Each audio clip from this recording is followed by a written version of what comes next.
J'ai créé Anacourt en fait en 1999 avec en fait Stéphane Cohen qui était quand même à l'initiative de ce projet.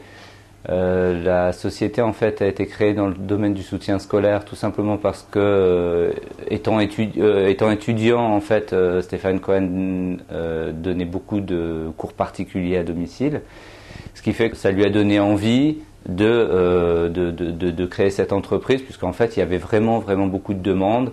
Il y avait tout un dispositif fiscal aussi qui incitait beaucoup les familles à passer plutôt par un organisme que de le faire via les petites annonces de la boulangerie. Donc il y avait vraiment un potentiel important.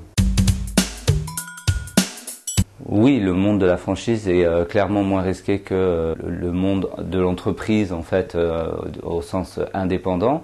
La franchise en fait c'est un système en fait donc de commerce associé sur lequel en fait le franchisé en fait peut s'appuyer sur une tête de réseau, sur un business model, est accompagné, est assisté et donc en fait il a beaucoup plus de chances de réussir.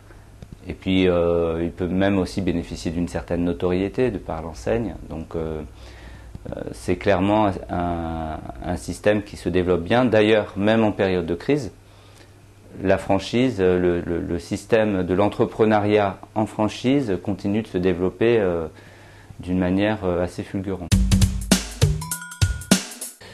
Le franchisé est un entrepreneur comme les autres dans le sens où il entreprend, il est indépendant et il n'est pas non plus aussi totalement comme les autres au sens où c'est un entrepreneur qui a envie d'appartenir à un réseau, c'est un entrepreneur qui a un certain besoin d'assistance, c'est un entrepreneur également qui peut-être a un certain nombre de compétences pour entreprendre, mais peut-être pas toutes pour pouvoir pérenniser son entreprise. Un candidat à la franchise en fait doit faire attention en fait à beaucoup de choses en fait avant de se lancer dans cette aventure, parce qu'en fait franchise n'est pas égale à réussite forcément. Il y a beaucoup d'enseignes en fait qui franchisent et qui ne sont pas forcément à la hauteur de l'assistance qu'ils peuvent apporter.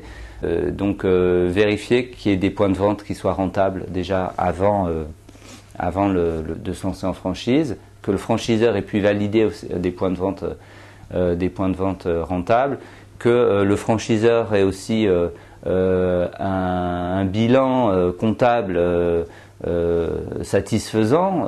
C'est important de ne pas s'associer à un franchiseur qui peut être bancal financièrement parlant. Et puis bien vérifier que le contrat de franchise soit le plus équilibré possible, puisque en fait rentrer dans une franchise, c'est avoir des obligations vis-à-vis du franchiseur. Mais je pense qu'il est important que le franchiseur ait aussi des obligations vis-à-vis du franchisé. Donc je pense que le meilleur conseil qu'on puisse donner à un franchisé, c'est de faire attention à tous ces points-là.